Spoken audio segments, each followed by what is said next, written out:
It's James Glass, and I'm here working on our tiny house, and I wanted to show you a way to install this.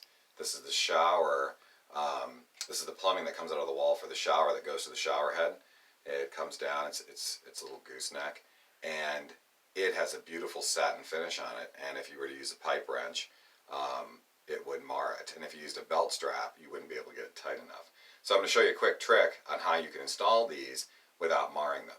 So first put a couple of layers of Teflon tape on, and then you can hand thread it into your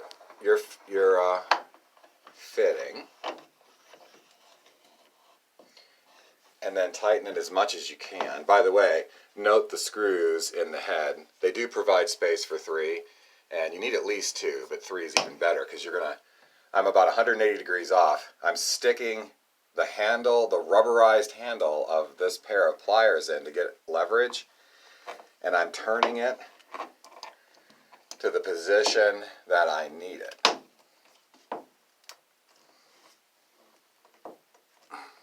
There you go. It's installed, and that's how you can install the gooseneck for your shower head without marring up the finish. Hey, thanks for watching.